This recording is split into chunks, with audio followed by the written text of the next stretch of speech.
What's up, guys? This is Clyde, This is Nigel. and we're doing the gameplay commentary for Battlefield 3 and answering all your comments and questions. Let's get this going now.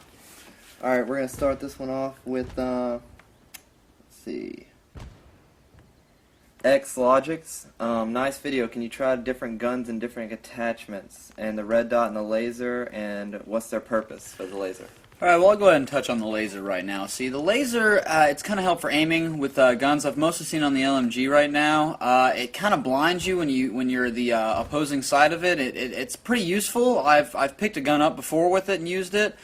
The red dot sights and everything else, they're pretty good. They're more like Black Ops, which is I kind of hate. They're not as modern as they want. I haven't seen any holographic sights, but I'm sure they're in the game.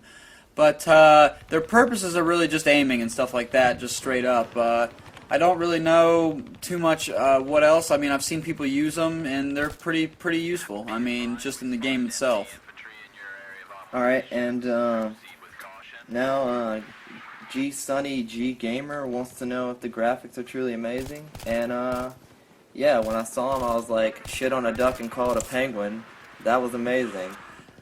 So, Yeah, the graphics have definitely improved since you know, DICE was working with Medal of Honor, because we all know how that turned out. But from Battlefield 2, there's a you know, Bad Company 2, there's a big difference between them. Users will definitely be surprised when they get when the actual beta hits for consoles. Now, remember, I'm playing on the PC, so it's not going to be exactly what you guys are looking at from the PC. It's going to be a lot less on the Xbox. I mean, nobody knows really with the PS3 yet because of Blu-ray.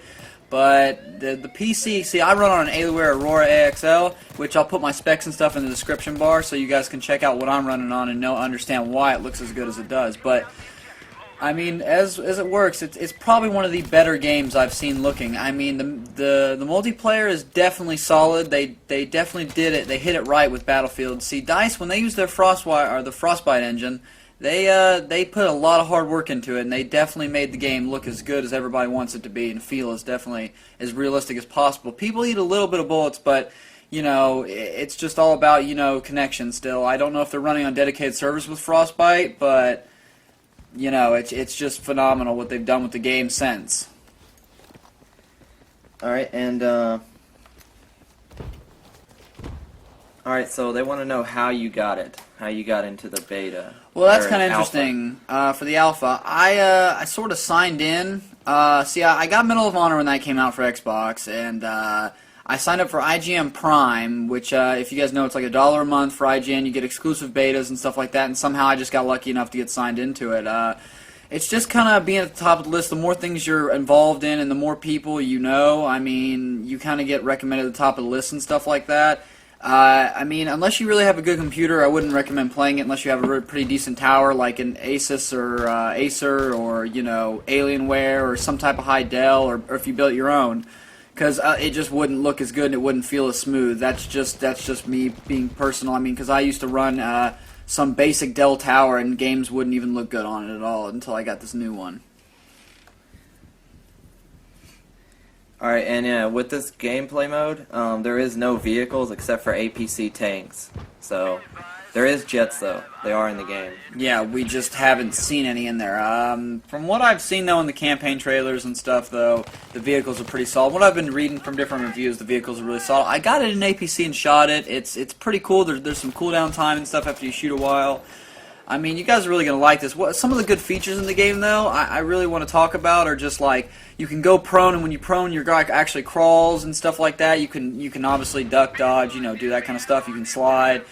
They have a mini-map zoom in-game. There's a button you press. I'm probably going to touch on it in a later video, but you can actually zoom in. With the mini-map will pop up on your screen, and you don't have to pause the game or anything. You actually it just zooms in closer, so if you get a spot and you want to see where everybody's going, then you just follow the map. And they have reload, and something new to the game, which is everybody's been asking for games from Call of Duty and everything, is that there's actually 3 different rates of fire now. You have your full burst, you have your semi-automatic, and then you have your semi-burst, which is just one shot. It works really well with the scopes. I wouldn't recommend doing it unless you're doing 3-shot bursts without it, because it's a lot easier to aim with the red dot sights and the ACOG. But it's just your personal preference. I mean, it's just what you like. It's a really good feature.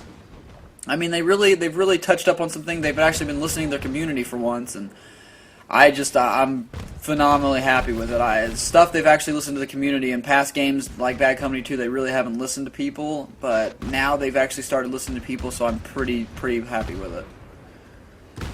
The health is regeneration, and I'm not sure if you can call for a medic. I don't think he's figured it out yet, because there's a whole bunch of buttons that we're trying to learn how to push. It's kind of different. They're really... I mean, there's not really medic call help on the computer that I know of, because nobody does it. Everybody's just in the chat bar. But really, you basically have your own health pack. I mean, everybody has their own healing kit, it looks like. I mean, every class has had one so far. It's kind of different. There's some regenerating health. It's kind of weird. Everybody doesn't have it except for the assault class, which would be like the M16 or the AK-47 for the Russians. And that's another thing I need to touch on is the classes. The attackers are Americans, and the defenders are Russian. I don't really know any more than that than the campaign tells, because, I mean, we haven't seen any campaign really. I don't know what the whole story behind that is, because this gameplay, as everybody knows, takes place in Paris, so I'm not really sure what's going on and anything. So, I mean, your guess is as good as mine at this point, until DICE actually reveals some things. I mean, we actually, you know, as a YouTube community, somehow pushed them to release their trailer because we were leaking everything. And, I mean, they really can't get mad at us for it because, I mean, you're going to give somebody an alpha and you're going to tell them that they're not going to want to, you know, release it. I mean, I feel like you guys need to watch this. Everybody needs to see it. If you can't get into this alpha, then why would you want to play a game that you can't even at least look at? You know, why would you buy something like that? That's why we're even putting this together, is just so everybody can understand what they're heading into. And with the sniper gameplay of this, it's a little hard to snipe because the scopes suck. I don't know if you guys can see with this Dragunov SVD is what we're using in this. And so, I mean, that's pretty much it. And at the end of this video, you're going to see customization and, like, the in-game stuff and all that good stuff. So, yeah, we're about to end this off. So, thanks for watching, and subscribe for more of this, and let us know what you think.